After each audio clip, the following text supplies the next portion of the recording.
Salut à toutes et à tous. Quand mon frère Fabrice me propose un jour d'échanger les rôles et que je devienne l'invité de mon propre podcast, j'ai trouvé l'idée un peu saugrenue, mais quand même intéressante. Vous savez que j'aime pas trop parler de moi, mais là c'était l'occasion que je me livre un peu et que vous en sachiez plus sur moi. Vous allez le voir dans cet épisode, la structuration de l'échange est moins carrée que d'habitude, mais c'est volontaire. Nous avons décidé de laisser libre cours à notre conversation et qu'elle apparaisse pour vous le plus naturellement possible. Mon frère Fabrice s'est donc mis à ma place le temps d'un épisode et nous avons abordé tous les sujets que nous abordons habituellement dans le LTP, mon parcours de vie, mes premiers pas de sportif, mes plus beaux moments de trail, mais nous allons nous attarder principalement sur l'élaboration du projet, ainsi que tout un tas d'autres sujets. J'espère que vous allez apprécier notre conversation et je vous conseille de rester jusqu'à la fin, car nous vous avons réservé une petite surprise. Et bien ce soir je suis avec mon frérot, Fabrice. Salut Fabrice, je te remercie de me rejoindre dans le podcast. Salut Nico. Alors tu m'as gentiment proposé il y a peu de temps de prendre mon rôle pour que je sois entre guillemets l'invité du podcast que j'anime. C'est bizarre comme façon de formuler les choses, mais bon, c'est comme ça. J'ai trouvé que l'idée était super sympa, donc je te remercie de l'avoir proposé. Déjà, j'aimerais juste un petit peu que tu te présentes quand même en quelques mots avant que tu prennes mon rôle. Donc moi c'est Fabrice, j'ai 51 ans.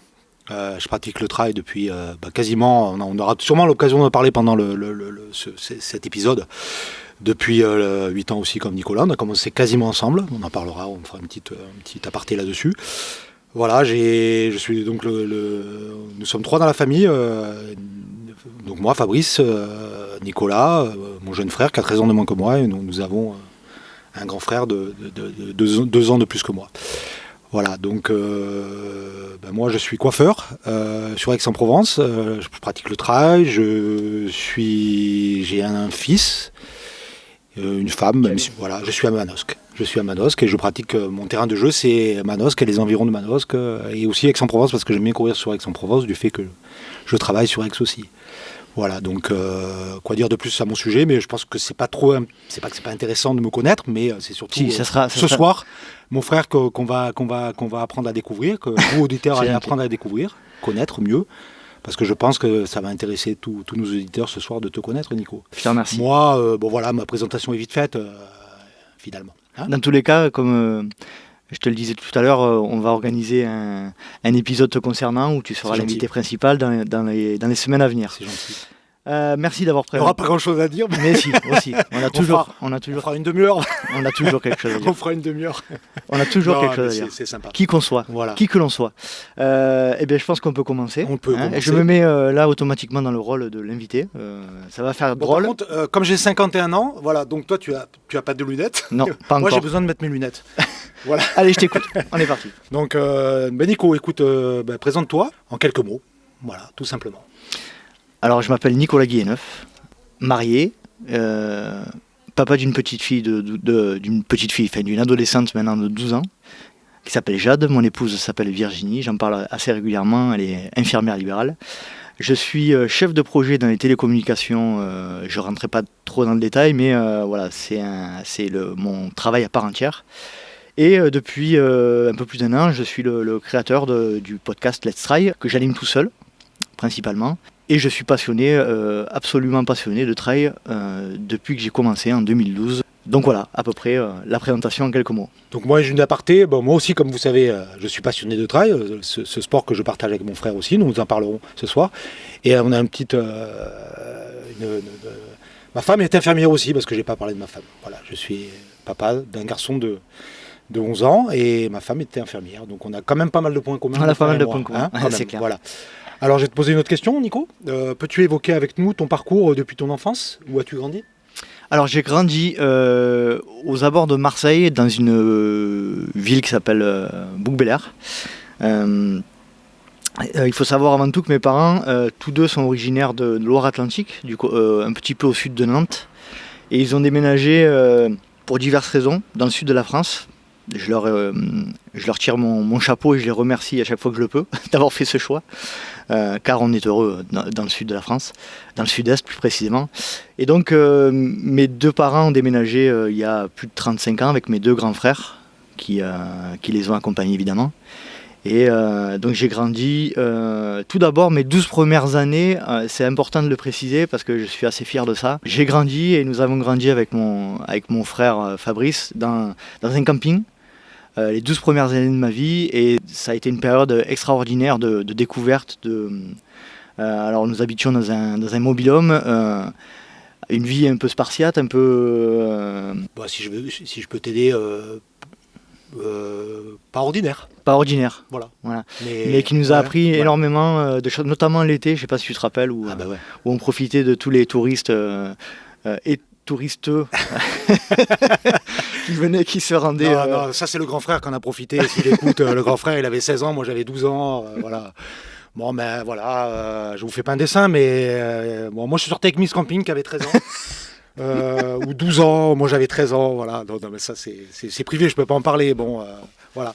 En tout cas, des belles années. Non, c'est vrai, des années super sympas où, voilà, c'est vrai qu'on avait, j'étais un peu jeune, mais on a rencontré des belles personnes, il y avait une piscine, c'était des super moments. Et même si on n'avait pas de maison, on a été très heureux et on remercie nos parents pour ça. N'est-ce pas ? Je confirme. Voilà. Merci papa et maman. Donc j'ai passé les 12 premières années de ma vie dans ce camping, bien entouré. Et ensuite on a déménagé, donc toujours dans la même ville. Et ensuite, pour revenir un petit peu sur mon parcours, je ne sais pas si tu veux déjà aborder mon parcours sportif. On peut. De toute façon, on reviendra sur certains aspects personnels. Quels sont tes premiers pas de sportif ? Alors dis-nous un petit peu, Nicolas. Moi j'ai fait beaucoup de sports, beaucoup, divers et variés. Alors mon sport principal c'était quand même le football. J'ai toujours été passionné de football et j'ai joué jusqu'à mes 20 ans. Ça a toujours été le sport qui m'habitait, qui m'a fait grandir, qui m'a fait découvrir des endroits. On est allé faire des tournois en Corse.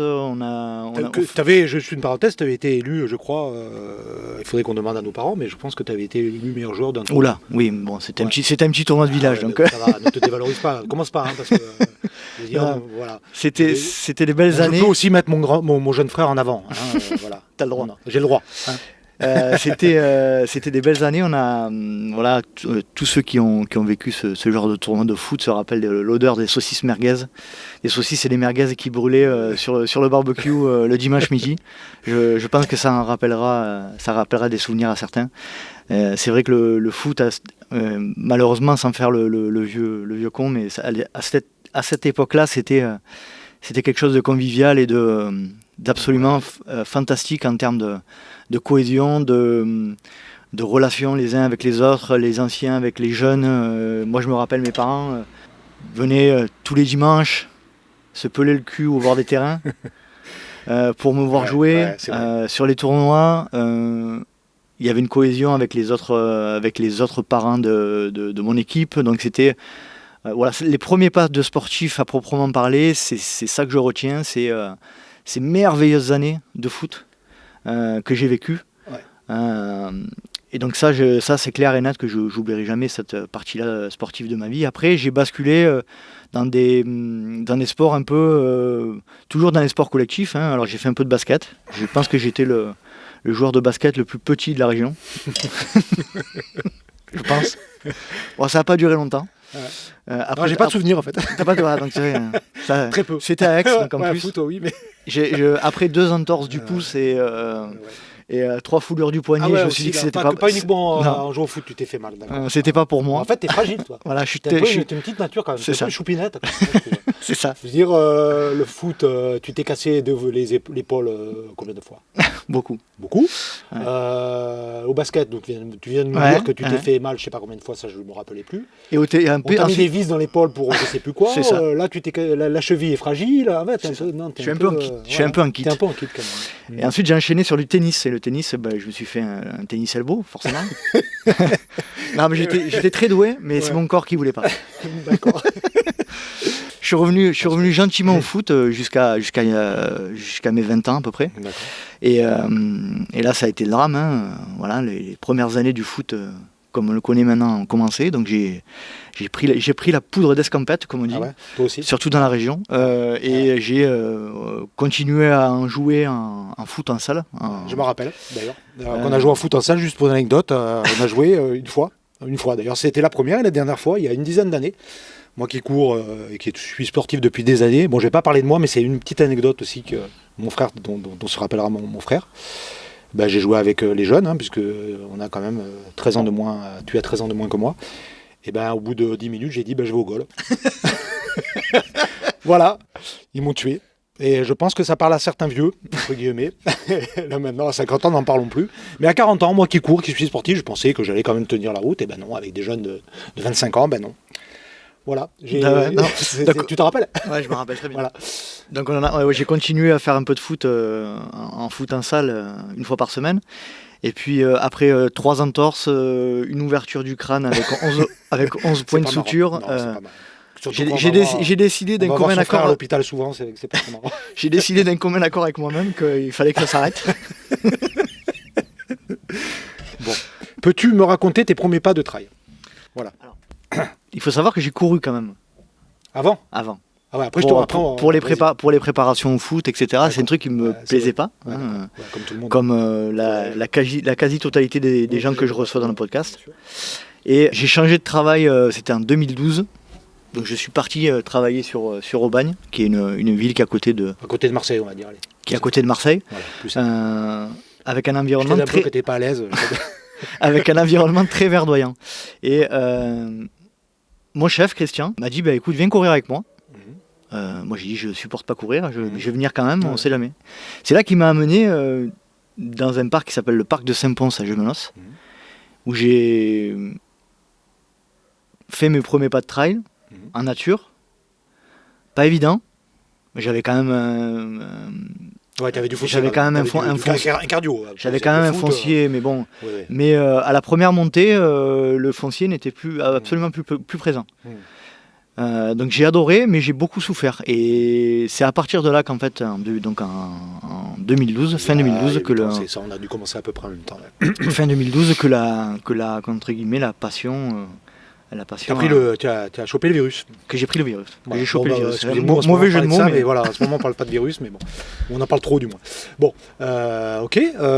Juste après, moi je raconte une anecdote aussi qui va te faire sourire, mon frère et moi surtout, vous j'espère. On a décidé après un repas, on n'avait même pas bu ni rien. C'était un repas de famille. Tu te rappelles, on s'est dit tiens, on va faire un trail. On était au mois de décembre, on va faire un trail. Le premier pas de trail pour lui comme pour moi. Ensemble, c'était un trail à Aubagne, le trail de la Font de Mai. Et puis on s'est dit 21 km au mois de mai, Font de Mai au mois de mai, à côté de Marseille, donc à Aubagne. Et puis on a fait ce trail ensemble. Et c'était génial difficile pour moi, parce que Nicolas déjà, il est plus jeune que moi, il avait moins de difficultés que moi. Surtout quand j'ai vu comment il descendait, j'ai dit mais pourquoi il descend, il fait des petits pas, ça parle à tout le monde, parce que en fait maintenant je fais des petits pas pour descendre, je fais pas de grandes enjambées, moi je faisais des grandes enjambées quand je descendais. Et surtout je tiens à dire combien j'ai apprécié que mon frère m'ait attendu et il est fini avec moi, parce qu'on s'était dit on le finit ensemble, main dans la main. Et voilà, ça c'était... c'est l'esprit trail. Voilà, l'esprit trail. Le premier trail avec mon frère Nico, depuis on n'en a plus trop fait ensemble parce que tu as un meilleur niveau que le mien et c'est vrai que tu te fais souvent chier avec moi. On en a fait quand même. On en a fait quelques-uns, mais tu m'as souvent attendu aussi, mais voilà. Donc voilà, je tenais à dire ça. Tu veux rajouter quelque chose? Non, ça c'était donc mes premiers pas de trail, c'était à Gemenos. Voilà. À Gemenos aussi? Ah non, c'était ton premier trail aussi du coup. Alors, le 21 km. Ma première course, c'était avec toi. On l'a faite ensemble. Voilà. Mais mes premiers pas de trail, c'était au parc de Saint-Pons. D'accord. Peux-tu nous dire à quelle fréquence cours-tu et comment sont organisées tes sorties d'entraînement de manière générale? Ça dépend, mais aujourd'hui, en règle générale, j'ai deux façons de fonctionner. Une façon de fonctionner qui est quand je prépare un événement, ou un événement, c'est un bien grand mot, une course, ou quand j'en prépare pas. Donc quand j'en prépare pas, j'essaie de me maintenir en forme avec 2-3 fois par semaine. Typé plutôt trail, parce que effectivement moi j'ai la chance là où je travaille d'avoir à proximité du gros dénivelé très varié, donc c'est un terrain qui est hyper propice à l'entraînement du trail, et là où on peut faire du spécifique beaucoup spécifiques.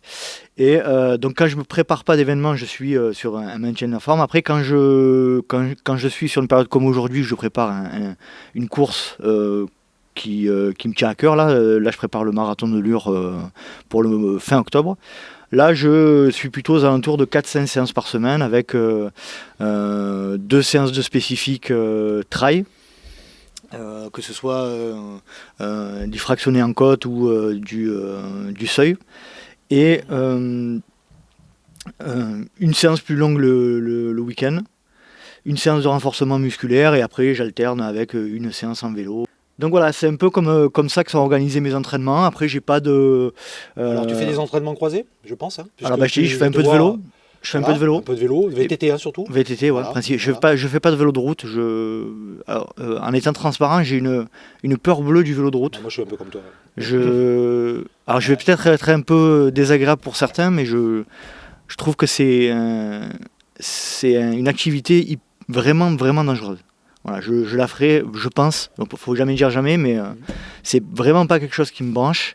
Et notamment par rapport au milieu dans lequel on évolue, qui est pour moi bien plus dangereux que la nature. Mais donc effectivement, je fais du VTT, je fais un peu de renforcement musculaire une fois par semaine, et j'essaye, voilà, à mon petit niveau. Tu t'es mis au yoga du coup? Parce qu'on en avait parlé lors d'un podcast. Non, pas clairement. Pour le VTT et le yoga, le vélo de route et le yoga, t'es pas assez vieux. T'attendras quelques années. J'ai du mal à maintenir des... Je m'étais lancé dans la méditation pendant un moment, j'ai pas réussi à tenir sur la longueur. Le yoga pareil. J'ai du mal à maintenir une pratique dans le temps sur ce genre de domaine-là. Non, mais tu verras quand tu auras mon âge, tu verras ça. Certainement. Ouais, je pense. Non, avec les années, voilà. Je pense qu'en résumé, on va plus vers ces sports, que ce soit le yoga, le vélo de route, un tout petit peu plus tard. Souvent. Peut-être tu n'as pas encore l'âge et le recul suffisant pour... voilà. Oui, et là-dedans, donc moi je voulais faire une petite aparté. Comment tu cases avec ta vie de famille tes entraînements tu voudrais qu'on en parle plus tard ou... Non, on peut en parler. Voilà. Alors, ta vie de famille, c'est-à-dire, tu as une femme, une fille, tu as un travail, tu as tout ça, tu as aussi des amis. Tu m'as dit récemment que sur un groupe privé, que tu savais pas comment je faisais pour faire tout ça. Ouais. Là, ce que tu sais pas encore que je t'annonce, c'est que je me suis mis au piano. Oui, mais ça je sais. C'est que je pense que c'est Julien qui a dit un truc, et je l'ai dit aussi, mais lui il m'a fait vraiment rire sur WhatsApp. Ce commentaire, c'était bon Nicolas, tu joues de la guitare, même si en ce moment c'est plus piano, d'accord. Tu joues de la guitare, tu fais du trail, tu organises des concours de pétanque, je travaille accessoirement. Tu travailles, tu as une famille, tout ça. Peut-être que demain, tu fais de la cornemuse, tu joues de la cornemuse. J'y ai pensé. Voilà. Et il a marqué ça, et ça m'a fait vraiment. Je me suis renseigné, mais ça coûte hyper cher la cornemuse. Bah, tu t'arrêtes au piano. Ouais, mais la cornemuse, j'avais pensé pour le délire, mais je suis allé voir sur le bon coin, c'est inapprochable. Et donc, moi, mon commentaire, c'était « Et tu dors quand ?» Et j'arrive à dormir. Donc tu dors pas beaucoup en fait. Si, je dors. Au moins 7 ou 8 heures par nuit. Bon, voilà. Oui, c'était ta vie de famille. Enfin, moi, c'est une chose que j'ai mis en plus dont on peut parler un petit peu. Tu peux parler de ce que tu veux d'ailleurs. Alors moi, j'ai une femme qui est... toi l'invité. Hein. J'ai une femme qui est extraordinaire, qui permet... qui sait me laisser la liberté dont j'ai besoin, parce que je suis quelqu'un de boulimique d'activité, comme on vient de le dire. Et donc ça, pour ça, je la remercie. Oui, une chose, il est DJ aussi. Hein. Parce que ça. quand on fait les soirées, j'avais un dossier là, mais je ne l'ai pas sorti. Voilà. Bon, je te le montrerai plus tard. Il organise des soirées, il danse, voilà quoi. Donc non, il est voilà. Ouais. Bon, c'est mon frère, je l'aime aussi, c'est normal, mais bon voilà, il fait beaucoup de choses. Voilà. Et donc je remercie, merci d'ailleurs, et je remercie énormément ma femme pour la liberté qu'elle me laisse et qu'elle me permet de prendre pour réaliser tout ça. Après, comment on s'organise, c'est fatigant. Au bout d'un moment, une fois que tu es bien fatigué, voilà. tu fais un burn-out, tu fais une dépression, et après tu repars. Voilà. Non, je blague. C'est clair, non, j'essaie de m'organiser comme je peux. Je suis quelqu'un moi, j'y arriverai pas. Je suis pas organisé, donc j'y arriverai pas. Je suis quelqu'un de très méthodique, mais bizarrement, paradoxalement, très tête en l'air, mais très organisé. Ouais. C'est-à-dire que je m'organise très bien dans mon bordel. Ouais. Voilà. Et donc, on s'organise. J'essaye de m'occuper du podcast quand mon épouse travaille, quand ma femme est à l'école, ma fille est à l'école, etc. Voilà, on essaie de s'arranger comme ça pour que tous ces hobbies, toutes ces passions ne déteignent pas trop sur la vie de famille et sur la vie de couple. Je te remercie d'avoir posé la question. Alors, on va revenir sur une autre question. Quelles sont les 2 ou 3 courses que tu retiens depuis le début de ta pratique? Celles qui t'ont marqué? La première, on en a parlé tout à l'heure. Trail de la fin de mai. Je me rappelle avec nostalgie, plus ou moins, le stress que j'avais eu avant de partir. Ah ouais. Parce que c'était notre premier 21 km et c'est pour ça qu'il faut absolument pas minimiser c'est clair. Ce que font les débutants de trail. Petit coucou à Émilie qui vient de boucler son premier 26 km et 1800 de dénivelé à Serre-Chevalier. Et donc première expérience de trail marquante. Bravo. Pour moi. Bravo. Pour moi. Un beau moment avec mon frère, typiquement l'esprit trail comme on l'aime, de la solidarité, de la découverte. Le trail de la fin de mai, c'est un petit trail, c'est familial. 200, je crois. Ouais, c'est familial, c'est sympa comme tout. On part sur les collines de Pagnol, c'est juste sublime ce trail. Le deuxième que j'aimerais évoquer, c'est le marathon de Lure que je vais refaire. C'était mon premier marathon. Et je me suis régalé. Et j'en parle assez régulièrement. La deuxième, c'est là. La deuxième, c'est le marathon de Lure. J'en parle souvent, notamment avec Vincent, que j'ai reçu récemment sur le podcast. Vincent Guiliani, qui est l'organisateur du THP. C'est un de mes plus beaux moments de trail. J'ai des images qui restent dans ma tête. Quand tu te dis que tu n'es pas capable de faire quelque chose, et que en fait tu te rends compte que tu finis la course, tu es à 12 km/h sur le plat, et que tu te dis putain mais c'était génial. Ouais.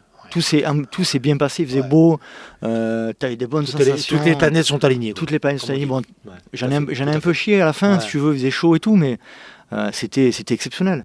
Et le troisième, c'est le Templier. Le Templier, je me doutais. Et puis, Templier, première grosse course. Alors c'est pas réellement on peut pas dire que c'est un ultra, mais pour moi c'était mon objectif numéro 1 depuis le début que j'ai commencé. C'est une course que je voulais faire à tout prix, qui me fait rêver. Je vais donner une petite anecdote dont j'ai jamais parlé. J'étais un week-end avec Virginie, mon épouse, et un soir, on était en train de regarder des vidéos sur internet, et je lui montre la vidéo du départ des Templiers. Et c'est à ce moment-là que j'ai décidé de le faire l'année, donc c'était 2 ans avant le départ. Et c'est là que j'ai décidé de me lancer dans cet objectif-là. Et je me rappelle encore ce moment où j'ai décidé d'y aller, où j'avais les frissons et j'avais à moitié les larmes aux yeux, parce que je sentais au fond de moi que c'était un objectif qui me prenait aux tripes. Et puis donc, quand on y pense, quand on a ce genre d'objectif, on se dit c'est dans longtemps, tu vois, c'est dans 2 ans. Donc en fait, tu perçois pas, tu te dis dans 2 ans je vais le faire, mais bon, t'es toujours, c'est loin. C'est loin. Et puis un an passe, et puis tu arrives presque 6 mois avant l'événement, et tu te dis, tu t'inscris bien sûr. Ça, il n'y avait pas de souci, parce que j'étais absolument convaincu que je voulais faire cette course. Le temps passe, l'événement arrive, et puis là, tu apprends que ton papa a un cancer, en plein pendant la préparation, et moment un moment terrible pour toute la famille.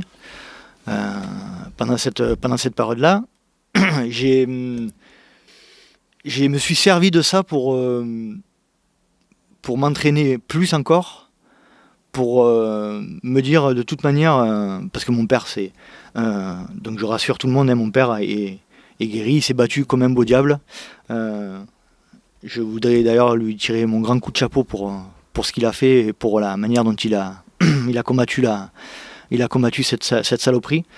Et je me suis servi de tout ça pour me dire je le fais pour lui en priorité, et il est hors de question que j'abandonne, hors de question.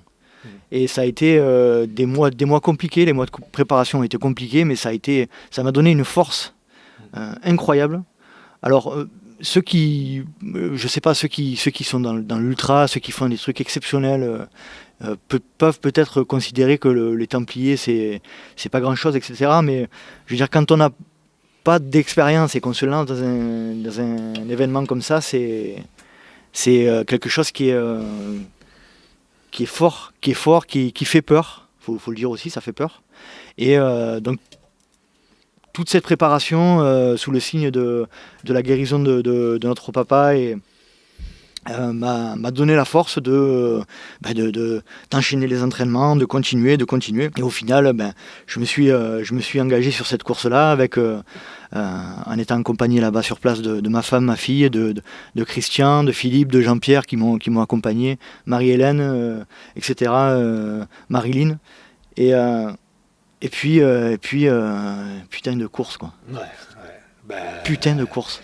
Tu m'as montré la vidéo de la course qui était filmée sans que tu sois présent sur cette course. Tu m'as montré des photos, tu m'as montré ta femme, ta fille, quand tu arrivais. Bon, j'étais pas là, j'ai pas pu être là parce que c'était sûrement un samedi et je travaille. Bon, j'aurais aimé être là et puis en plus, vu comme tu viens de dire, vu le contexte par rapport à papa, que j'embrasse très fort, mon père que j'embrasse très fort aussi, bien sûr. Hein, voilà.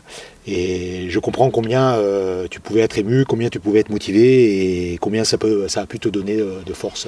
Voilà, la force que ça a pu t'apporter.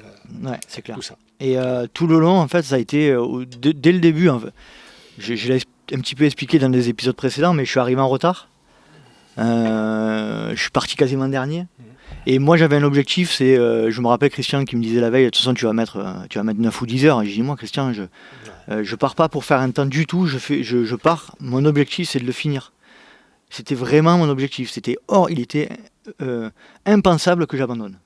Une parenthèse, je pratique le trail et la course sur route. On est vraiment dans l'état d'esprit différent. C'est la course à pied, mais c'est pas pareil. Je pense que beaucoup de gens comprendront que la course à pied, sur route, on regarde la montre, on est là et tout. Et le trail, ce que dit Nicolas, on n'est pas à calculer le temps qu'on va mettre. On veut finir. Moi, je comptais faire une course aussi. Nicolas en avait parlé au mois de mars.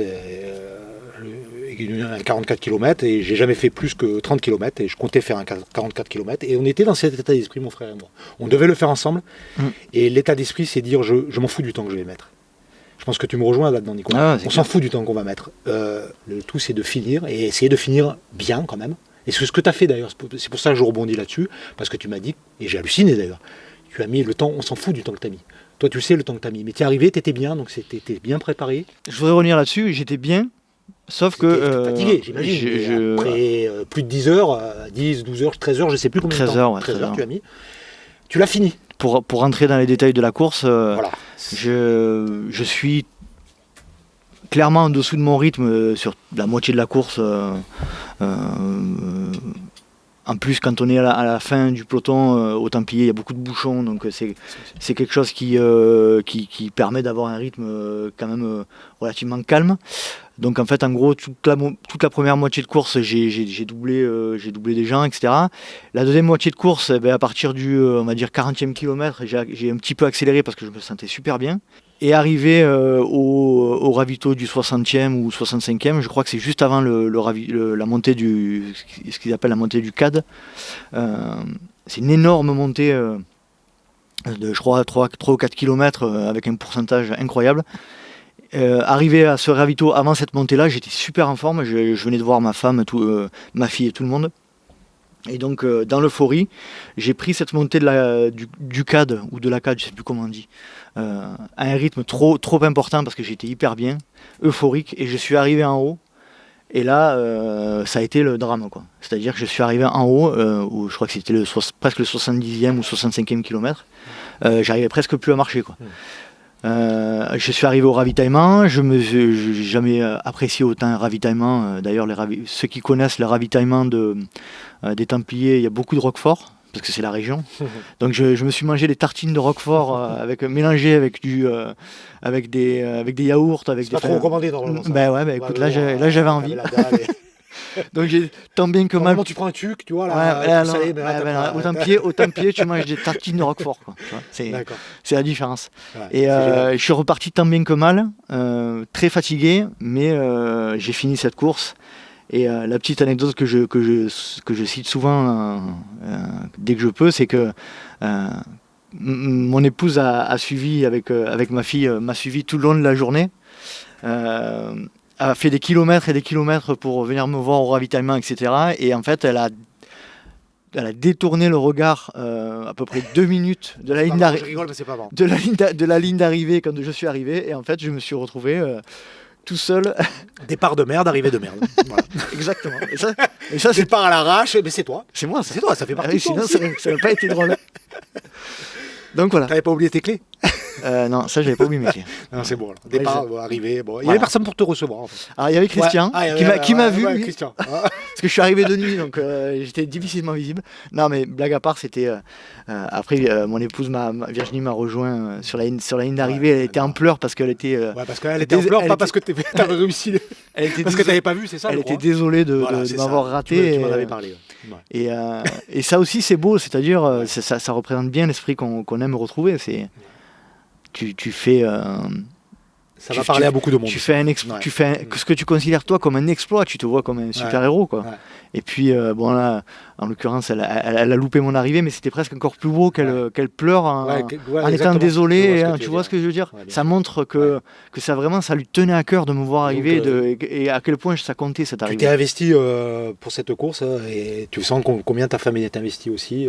S'investit clair. avec toi et est à 200% avec toi, c'est ça qui est bien. Et C'est puis clair. ça fait du bien de le ressentir. Voilà, donc les 3 moments que je peux retenir. Peux-tu évoquer ton moment extraordinaire? Un moment marquant que tu n'oublieras jamais et qui sort de l'ordinaire. Alors, qui sort de l'ordinaire, pas tellement. Moi, c'est ce moment que je raconte souvent. Quand je suis au marathon de Lure, je suis presque arrivé à la fin. Et c'est ton premier marathon, tu te dis, ça y est, c'est fait, quoi. Tu vois, c'est fait. Et je me tourne, et au loin, je vois la montagne de Lure, de laquelle on arrive, en fait.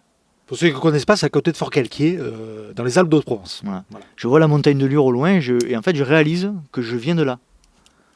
Et ce moment, je suis peut-être un peu en mode bloqué sur cet instant-là, mais je l'oublierai jamais. Ah ouais. Pour moi, c'est un peu à l'instar de ce que disait Zinzin Reporter dans le 2e épisode du LTP. Est-ce que c'est pas ça que tu cherchais? Est-ce que c'est pas ça presque le plus beau moment de ta vie? Alors, bien sûr, j'extrapole un peu, mais au moins le plus beau moment sportif de ta vie. Ces sensations-là C'est pour ça qu'on court. Hein. qui te bousculent à l'intérieur et ben ce moment-là, c'est mon moment extraordinaire. Alors le jeu de mots, c'est moi qui l'ai trouvé. Ouais, je souhaite que tu me remercies, que tu me me félicites. D'ailleurs, non, mais j'avais compris. Mais... en fait, on n'aurait pas dit c'est le moment que j'avais compris quand je t'ai posé la question, oui. mais je l'avais lu avant et j'avais compris. Voilà, ça c'est mon moment extraordinaire. Voilà. Extraordinaire, d'accord. Non, mais j'ai compris, on dirait. Bon, on va faire l'autre question. Allez. Alors, ça rejoint un petit peu ce qu'on vient de dire. Quel est ton plus beau moment de trail? À part le moment où on a couru ensemble, on s'est retrouvés à finir le trail. Non, je pense que oui, voilà. Un des plus beaux, j'ai pas un plus beau moment en particulier. J'ai pas un plus beau moment en particulier. J'ai plein de beaux moments. J'ai ce premier trail, comme on a dit. J'ai le moment trail de Fort-Calquier. J'ai l'arrivée au Templier. Non, voilà, j'ai tous ces moments-là. Ce sont ceux-là mes plus beaux moments, quoi. Voilà. J'en ai pas un en particulier à choisir. D'accord. Et je suis un mauvais élève parce qu'à l'habitude j'aime pas ce genre de réponse. Ouais, moi les plus beaux moments que j'ai avec toi, c'est les moments où je suis en galère. Pour citer Saint-Jean-Monclar, le trail de Saint-Jean-Monclar, le trail de Manosque, le trail de la Fonte de Mai où tu m'as attendu. Et j'étais pitoyable et tu m'as attendu et je te remercie pour ça. Pitoyable, j'arrivais presque plus à marcher, surtout à Saint-Jean-Monclar, rappelle-toi. Donc voilà, ça c'est des moments extraordinaires pour moi de partage avec toi parce que aussi tu as été, je te remercie, tu m'as attendu et tu as pas été égoïste. Pour moi c'est l'essence de la pratique, c'est l'essence du trail, c'est partager. Moi, avant tout, je veux partager avec les autres. C'est ça. Et si c'est mon frère, c'est encore mieux. Génial, ça me fait plaisir. Quel est ton pire moment? Ah ben, là aussi, je l'ai dit tout à l'heure, hein. L'arrivée en haut du CAD. Ouais. L'arrivée en haut du CAD, enfin voilà, on sait. Hein, le moment où il fait chaud, quand tu fais le trail du côté de Fréjus là-bas. Trail des morts. Celui-là aussi, le trail des morts, il était pas mal, morts, quand même, 40 degrés, machin. Trail des morts. Je t'aide un peu. Hein. Ouais, c'est vrai. Celui-là, tu m'avais raconté que au mois de juin, je crois que c'est au mois de juin, dans le Var, une fournaise. Voilà. Hein. Une fournaise. Celui-là, tu m'as pas donné envie de le faire. Hein. Il n'était pas super long, je crois qu'il faisait 25 km, très beau, magnifique. Mais alors, une chaleur, c'était un champ de bataille sur la course. Ouais. Et c'était un 25 km. Ouais. Tu te rappelles plus de ça, mais je crois que tu m'avais dit que tu avais souffert quand même là. Effectivement. Ouais. Bon, après, les pires moments de trail, si on sort des courses, c'est à peu près une fois tous les 3 mois quand je me fais une petite entorse ou une grosse entorse. Bon, ça, c'est. Voilà, connais ta fragilité, mais. Je fais partie du club des chevilles en mousse. L'avantage, c'est que quand je cours avec toi, si tu t'es blessé, peut-être j'arrive à te suivre en descente. Voilà. Alors, une autre question. On va changer entre guillemets de sujet. On va parler un peu de ton podcast, Nicolas, parce que je pense que ça va intéresser beaucoup de monde ce soir. J'espère, en tout cas. Peux-tu nous décrire le moment où tu as décidé de créer ton podcast et pourquoi tu l'as créé? Alors, je fais partie, je pense, de ceux qui écoutaient des podcasts depuis au moins 10 ans. Donc 2009, 2010, 2011. J'ai toujours écouté des podcasts. J'écoutais des podcasts principalement francophones parce qu'à l'époque je parlais pas suffisamment anglais et j'avais pas un niveau de compréhension en anglais qui était assez important pour arriver à écouter du podcast anglophone. Donc j'écoutais beaucoup de podcasts francophones, enfin beaucoup, tout du moins ce qu'il y avait à l'époque, parce que je vais en citer 2 ou 3. Je vais citer Jogging Bonito. Et petit coucou à David avec qui j'échange régulièrement.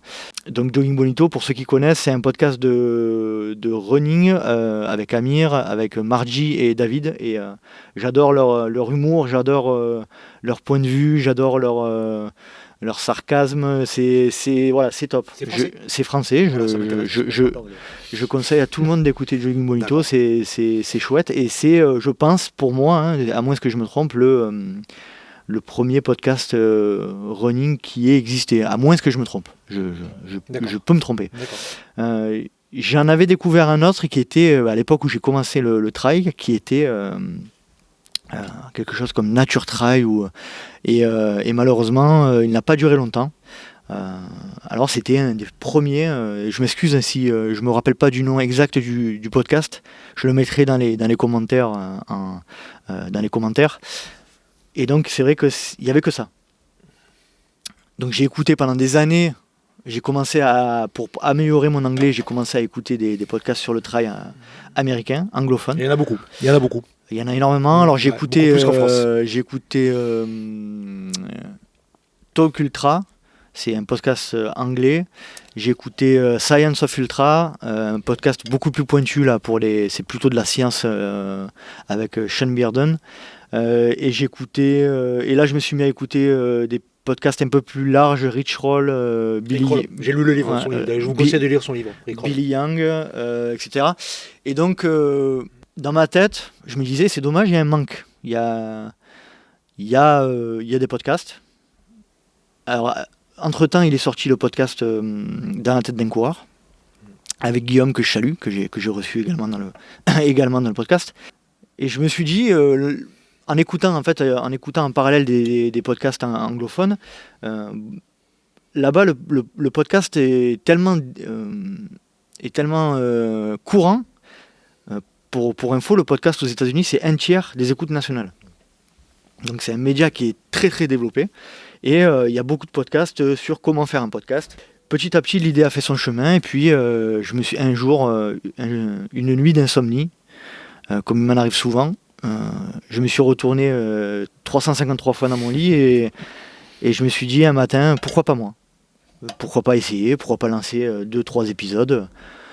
Et j'ai commencé à établir un plan de marche et je me suis dit il faut juste que je contacte des gens un peu connus pour voir s'il y aurait une opportunité d'interviewer une ou deux personnes qui étant un peu connues pour pouvoir lancer le projet.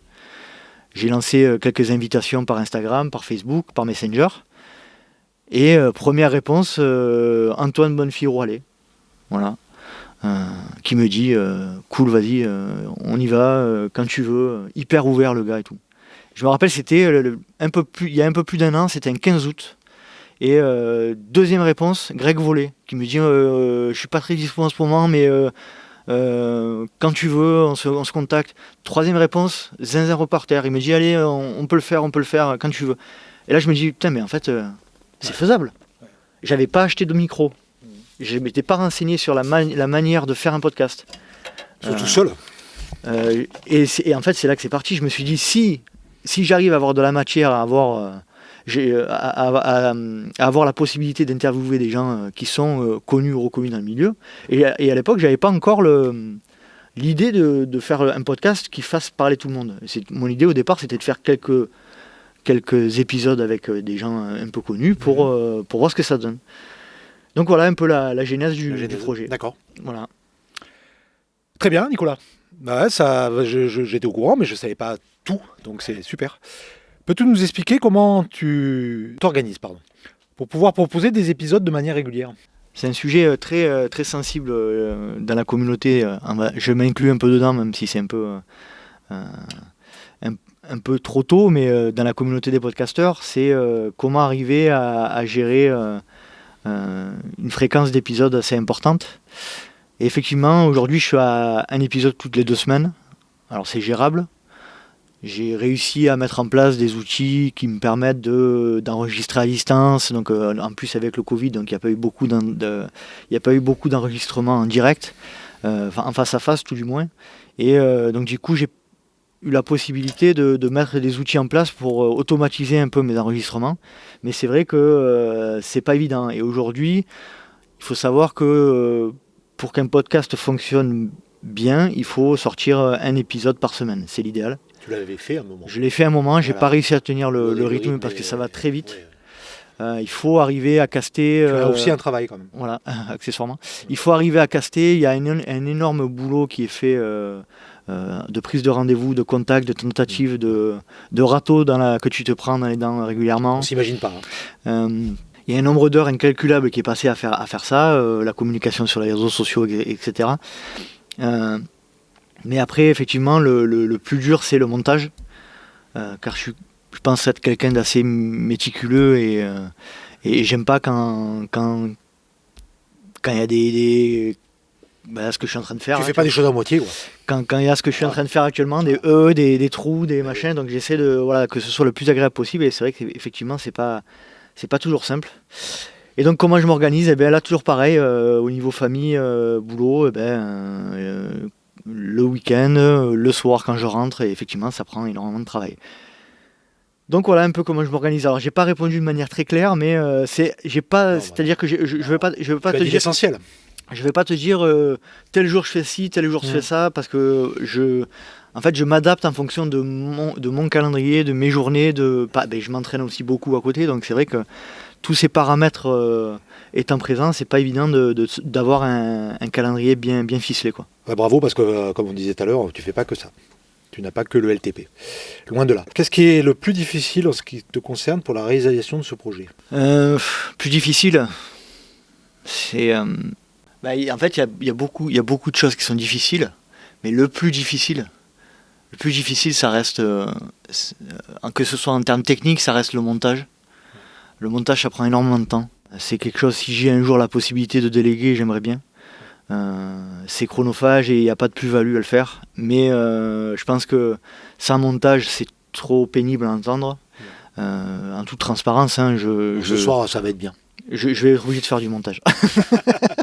Je te confirme. On va rien couper.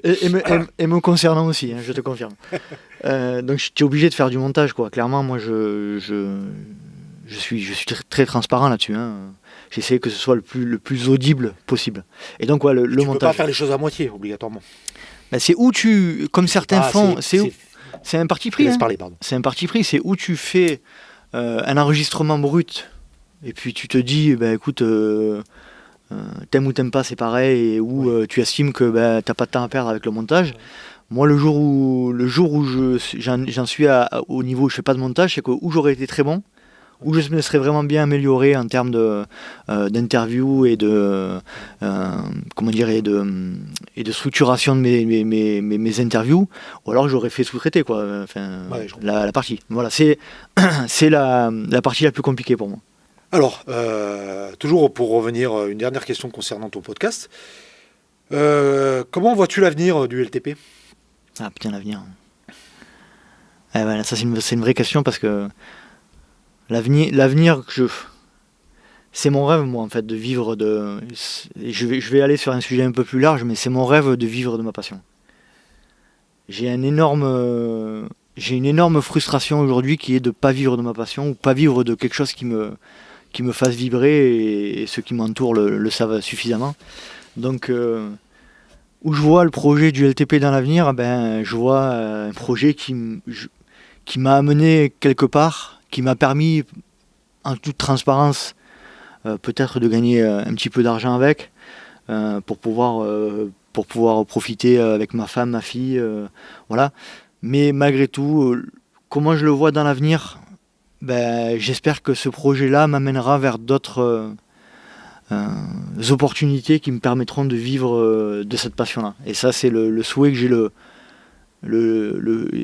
c'est mon plus grand souhait aujourd'hui, et j'ai pas réellement de vision de ce que ça sera. Par contre, j'espère vraiment que ça m'amènera vers ça, quoi. D'accord.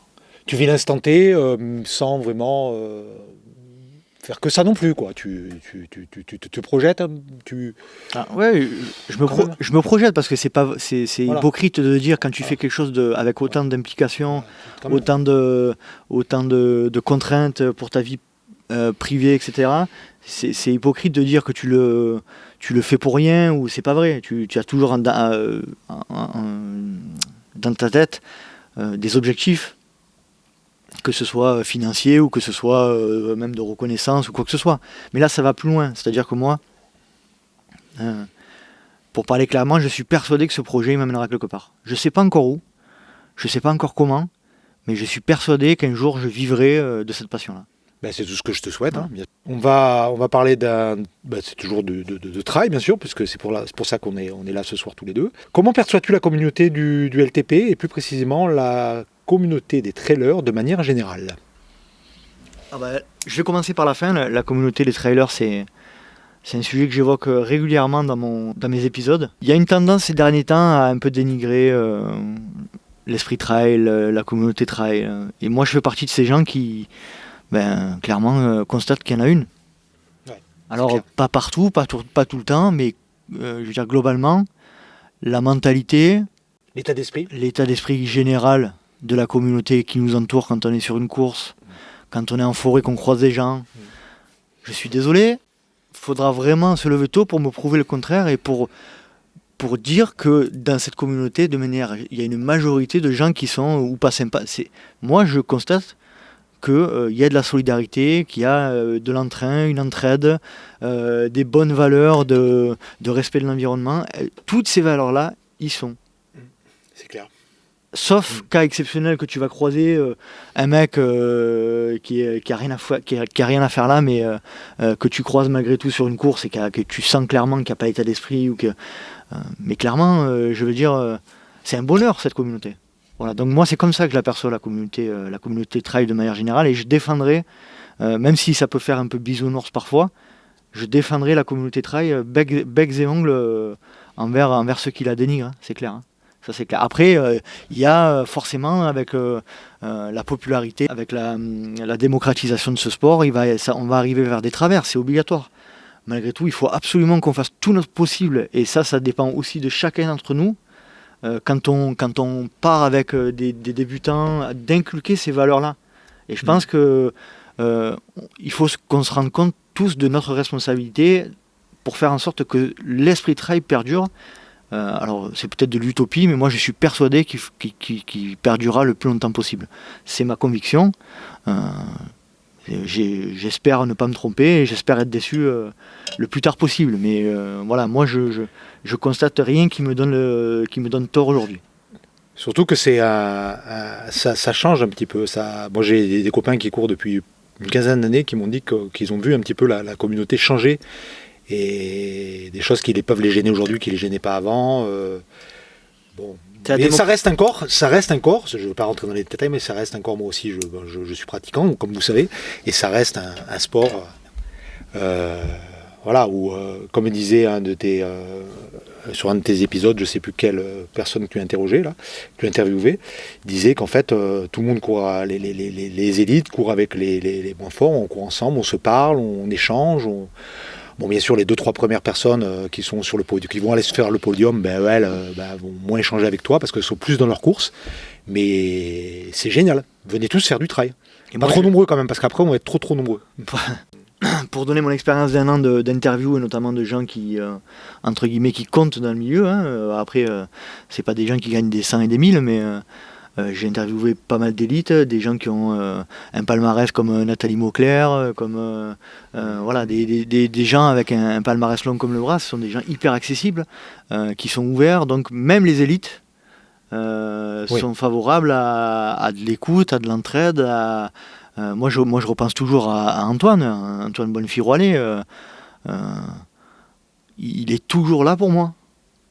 Tout le temps, c'est-à-dire on est toujours en communication ensemble, il prend de mes nouvelles, je prends de ses nouvelles. Je veux dire, on ne se connaissait pas il y a 1 an. Et ça montre à quel point cet esprit-là, il faut qu'il perdure absolument. Tu permets que je fasse une parenthèse ? Vas-y. Alors, moi, sur Manosque, là, j'ai créé un petit groupe de trailers. Et en fait, j'ai eu l'occasion de courir avec un gars qui est très bon dans la région de Sisteron. Et il a couru avec nous, on était 4, la première sortie qu'on a faite. Je salue mon groupe d'ailleurs, ils me reconnaîtront. Et ils se reconnaîtront. Et on a couru, et c'est un gars, il est arrivé, affûté, tout ça. Moi je ne savais pas que c'était un gars d'un très beau niveau. Je l'avais contacté sur les réseaux sociaux, et on s'est fait une sortie ensemble. Et j'ai trouvé ce gars...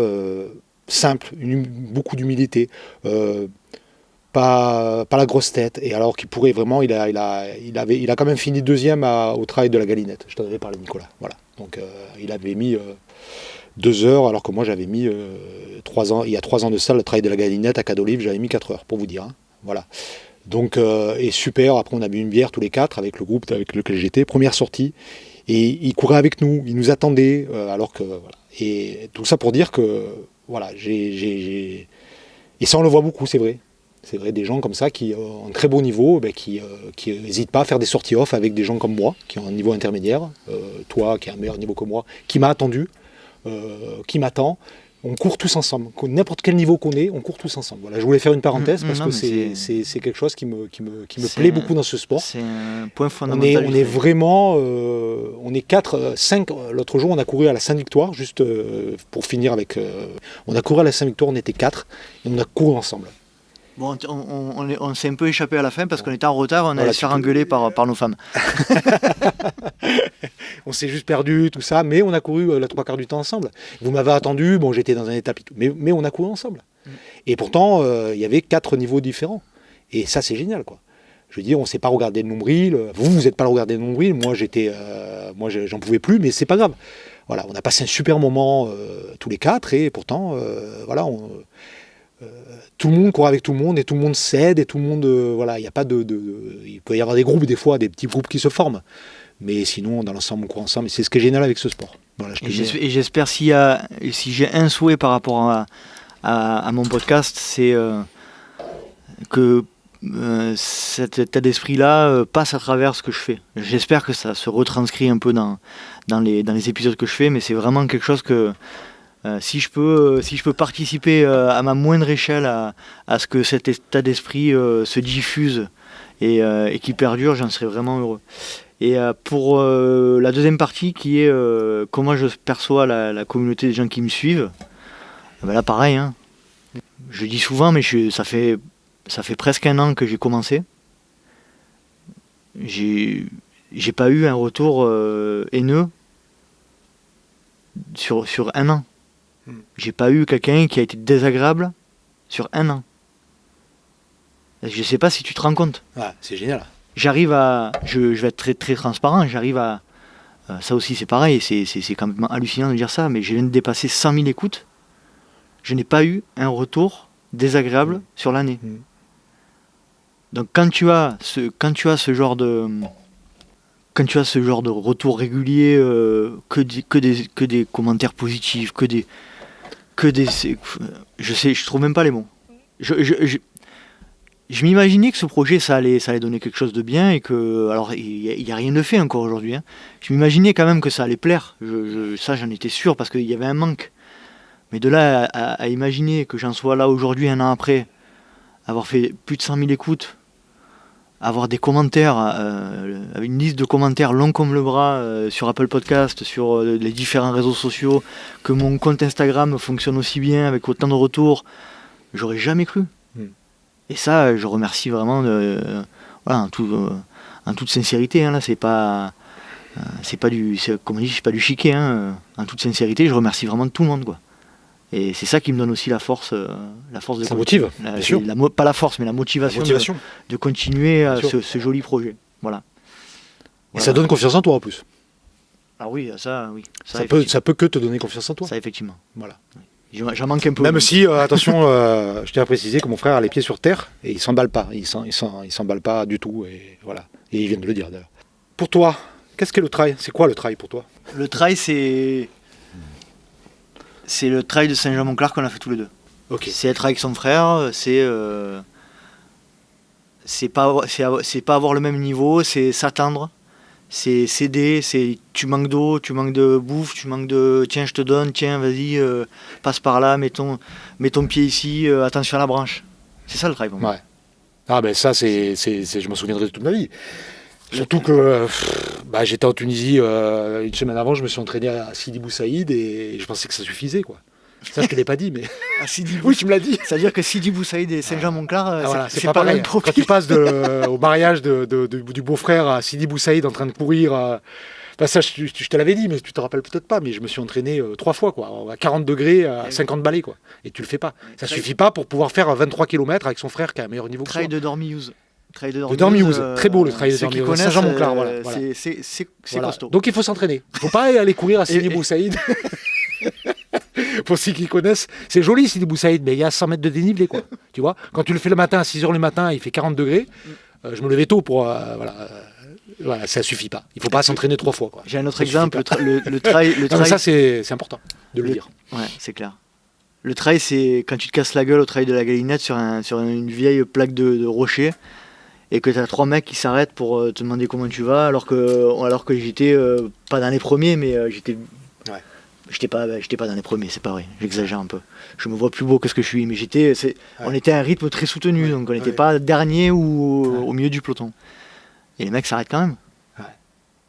On s'arrête. C'est ça le trail. On s'arrête pour demander moi le premier. Hein. Je veux dire, on se met pas en avant mon frère et moi en disant ça, mais on s'arrête. Un mec il est sur le côté, t'as besoin d'une barre, t'as besoin d'eau. Moi, j'ai fait le trail de Barcelonnette et ça m'est arrivé plusieurs fois que des mecs, j'ai pas d'eau, je leur passe de l'eau. Bon, là, on peut pas en ce moment, mais avec le virus, c'est un peu compliqué. Donc, pensez à prendre vos gourdes et votre eau parce que ça va être compliqué. On pourra pas vous en passer. Voilà. Et même là, la dernière fois qu'on a couru à la Saint-Victoire, tu m'as passé de l'eau parce que tu avais de l'eau, on n'avait pas d'eau. Voilà. Dans des courses, même si, je veux dire, on partage. C'est ça. On partage son eau, on partage sa bouffe, on partage. Parce que c'est dur. Plus maintenant. Moins maintenant. Là, c'est plus compliqué. Ouais, voilà. Donc, pensez à prendre votre eau et votre bouffe et vos barres de céréales et tout ça. Voilà. Et puis surtout quand votre frère vous dit qu'on en a pour 2 heures et finalement ça dure 3 heures parce qu'on s'est perdu. Et puis le trail, c'est aussi atteindre son pote dans la voiture en dormant sur la planche arrière de la voiture. Attendre que son pote arrive au ravito du 30e à l'UTCAM et le voir arriver et se dire putain on est bien là. Ouais. Tu vois, avec ton ami, t'es là, on est deux. Ouais. Et quand tu le vois au ravito du 30e, je te fais un gros bisou, Thomas, et qui te dit mon poulet, ça va, mais au bout de 50 mètres, je me suis tordu la cheville. Ah, mais quand même. C'est le trail. Et c'est ça le trail. C'est combien de bornes déjà ? 80. 80 au bout de combien il s'était tordu la cheville? Il s'est tordu la cheville au bout de 50 mètres, dans le champ, en démarrant. Donc, au début?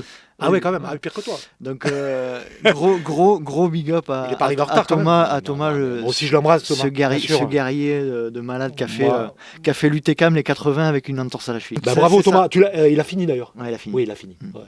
Ouais, c'est ça le travail. Génial. Non, mais c'est ça, c'est ce partage, c'est ces moments de partage. Tout à fait. Nico, as-tu un dernier message à faire passer ou un sujet à évoquer? Le dernier message à évoquer, déjà, c'est dans un premier temps de remercier tout le monde, tous les auditeurs qui font que le projet perdure depuis déjà un an. Donc ça, c'est sans vous et sans les invités notamment, ce projet serait rien.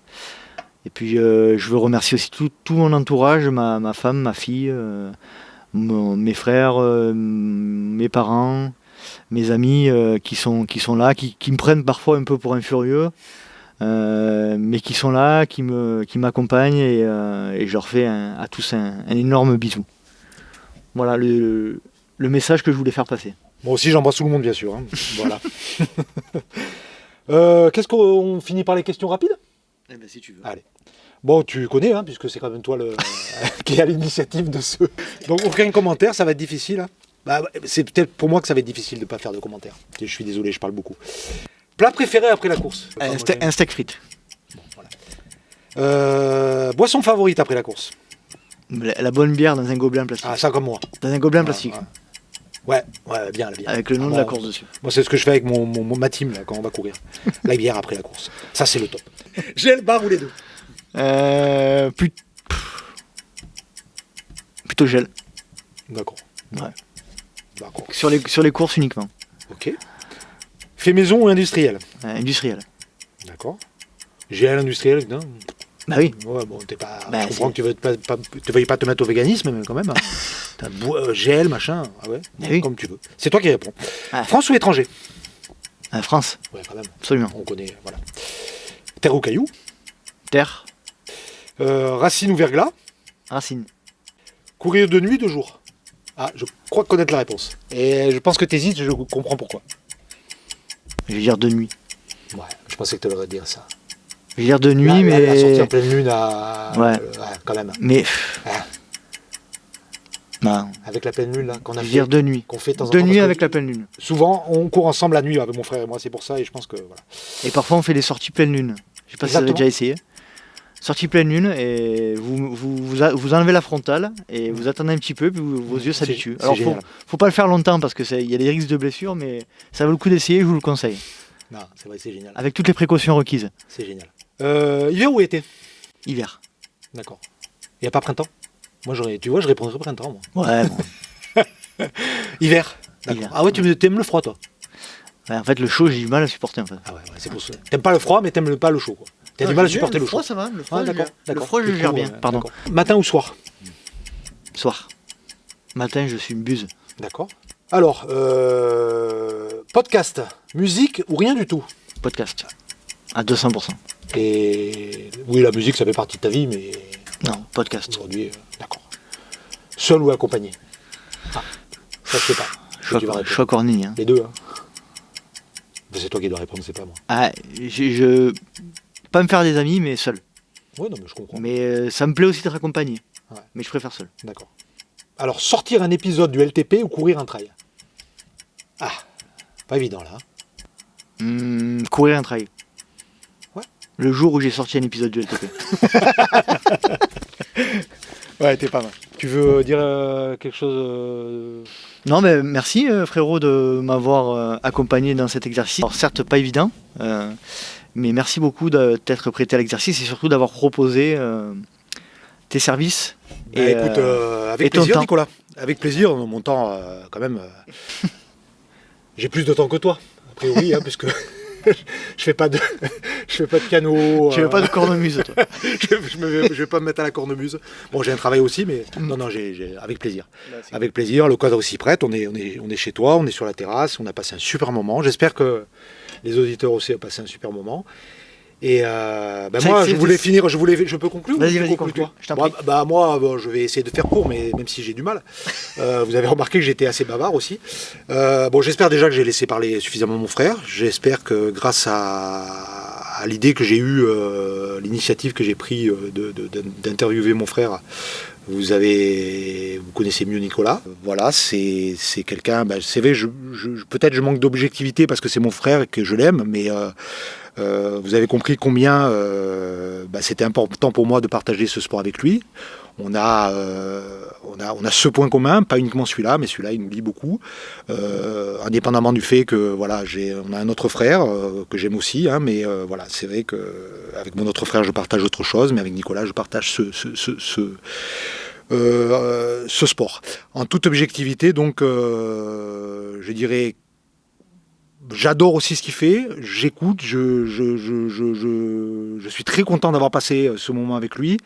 Je voulais, que c'est quelqu'un de bien, il a aussi ses défauts, mais une chose je peux décrire mon frère comme quelqu'un de généreux, et je suis pas étonné généreux, qu'il va vers les autres, il se regarde pas le nombril, il a pas la grosse tête, et voilà, il est pas du tout prétentieux, et surtout combien de fois il a été là pour moi, pas uniquement lors des sorties trail, hein, voilà.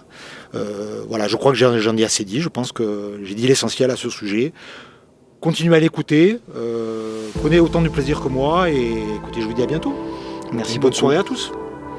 Merci beaucoup. Et vive le trail. Vive le trail, libre. Libre. Et si tu penses que c'est impossible, fais-le pour te prouver que tu avais tort. Et sur ces mots, on vous laisse. Bisous. Ciao. Bisous. Ciao. Et voilà, cet épisode est à présent terminé. N'hésitez pas à rejoindre le LTP sur les réseaux sociaux à Let's Try Podcast, mais vous pouvez également me retrouver sur mon site internet en tapant Let's Try Podcast dans la barre de recherche. Au risque de me répéter, je vous invite à aller noter avec 5 étoiles et à mettre un commentaire sur la plateforme Apple Podcast, c'est ce qui m'aide à remonter dans les classements. Vous pouvez également, si vous le souhaitez, en sélectionnant les différents liens présents sur les plateformes, vous inscrire à la newsletter que j'envoie tous les mois. Enfin, et pour terminer, et c'est ce qui compte le plus pour moi, n'hésitez pas à parler du LTP autour de vous, ceci permettra d'augmenter la communauté. J'espère vous retrouver pour un prochain épisode, mais d'ici là, n'oubliez pas, si vous pensez que c'est impossible, faites-le pour vous prouver que vous aviez tort. Salut.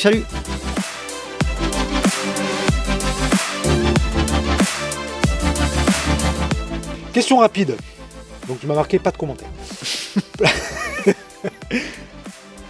Alors Nico, tu mets le truc ou pas là? Le tac. Ça je le mets après. Ah, tu le mets après. Ah oui, mais attends, je vais pas avec aux interviews avec le. Non, je mets pas ça. Il sera bien sûr. Il n'y a pas de tic-tic. Ouais. D'accord. T'es un enfoiré si tu le mets ça.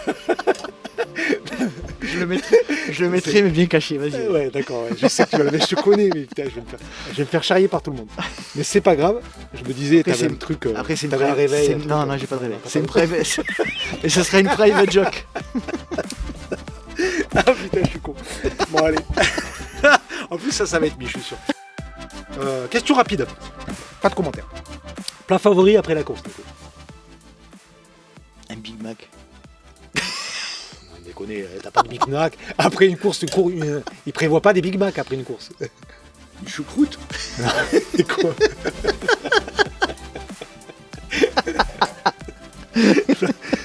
Non, bon, allez, ça va, t'arrêter. Recommence. On refait Ouais. Je sais pas encore, Alors, question rapide, je sais pas, en fait. et pas de commentaires. Boisson favorite? Non, tu viens de le dire. Ah non, merde.